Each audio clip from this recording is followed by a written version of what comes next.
In this video, we're going to look at the clam or oyster shell exercise, which is an exercise I find people often forget how to do or do incorrectly in class. And obviously, doing stuff online is a lot harder to see what you're doing. To get yourself really comfortable, I like to use a small hand towel, folded up, roughly so, goes underneath your neck, so that when you're lying down, however you've got your arm, it's supporting your neck and head are as comfortable as possible so that you can just concentrate on the muscle you're working. So the clam or oyster exercise works the glute medius muscle, which is the muscle in the side of the hip or back of the hip or side of the buttocks really. It's here.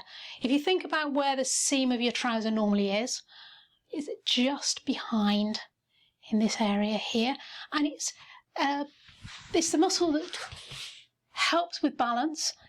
You see people with their feet turned out, generally it's because they're weak in this area and stronger in other areas. So by strengthening that muscle, it's going to help bring the feet forward, which then takes the pressure off the other muscles in the body.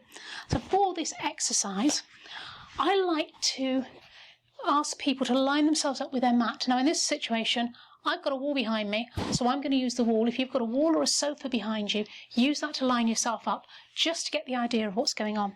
I put my feet against the wall, or skirting board in this case, stacked one on top of each other. My buttocks are against the wall. My knees are bent at about 90 degrees. I've got my shoulders against the wall. Now obviously I'm not quite touching here because there's a skirting board. If you can take your arm up and put this underneath, or make it more comfortable. I actually find that really uncomfortable, so I bend my hand here. You may find you want to be in this sort of position. Get yourself comfortable. Use a small cushion, use a towel to get your head. Watch that you're not coming down here. Also watch that you're not leaning forward. When we do this exercise in class, or if you're haven't got a wall that you can lean against easily when you're working out, I like to put my hand on top of my hip to feel what's going on, so that when I do the exercise, I'm not leaning back, because the exercise is just lifting that knee up and dropping it down. So the insteps stay together, you're rocking open and going back. Now, if you get it wrong, what's going to happen is people quite often actually open up through the whole area and let that pelvis drop backwards. We're trying to keep the pelvis still. This is all about using the muscles in the side of the buttocks, top of the hip, lifting and lowering. Now I like to do about 8 of these, and then I move on to 8 of the next version. But you always do as many as you're comfortable doing. Once it starts to get too much, then it's time to stop. Another thing you can do with your hand is take it in front so that you can feel what's happening, and watch that your body isn't rocking backwards and forwards. So it's only the leg that should be moving up and down. So that's the first version. When we move on, we lift the feet, so keeping both the knees down to start with. Just float both feet up. Feet are together, feet then still stay together, and they should be roughly above where they started before. Again, either put your hand on your hip or in front comfortably, so that you can feel that the rest of your body is staying still, and you just lift and lower. You're going to feel it in a slightly different position. Personally, I find this version slightly easier than the one with my legs on the floor. Now, if you don't feel the exercise, particularly in the first version, you might need to adjust your foot position away from you or slightly closer to you. So lift and lower. Okay, when you've had enough, bring that leg across in front and give it a rub.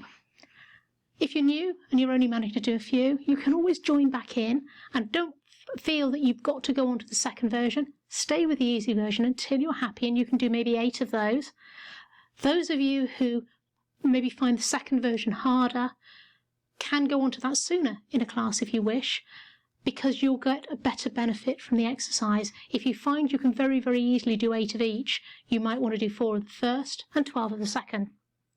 When I'm teaching a class, I tend to do 8, and then 4 of the more advanced version, which I'm not going to show in this video.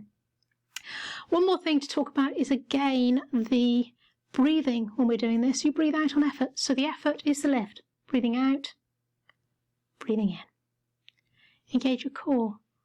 Try and think about what's going on with the upper body. If, like me, you've got big hips and a narrow waist, you might find that there's a tendency to let your waist drop down. Try and keep your spine in alignment so that it's here, so that you're not putting a curve into your spine as you do it.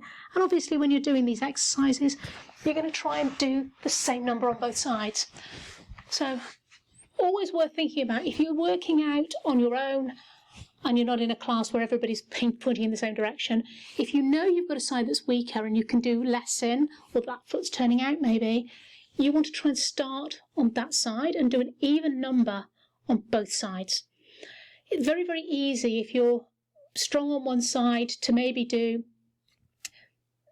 8 of each on the good side, and you find after about 12 in total on the left side, my left side is my weaker side at the moment, you do less on your weaker side. That's just going to increase the imbalance in your body. So start with your weaker side, do as many as you can on that side, do the same number on the other side. That means this side won't get any worse, this side will strengthen. And then as you move on, you try and get more on your weaker side and keep the same going on the stronger side. And in time, you will help bring that balance back in your body. I hope that helped. If you're finding these videos useful, please think about subscribing to my channel down below. Also, you will find, if you look at pilatesinpajamas.online, it points to the YouTube channel and you can see some of my videos. I do 10-minute videos, 20-minute videos, 30-minute videos and 1 hour full body workouts. So have a look, see what might suit you. Lovely to see you today. Bye for now.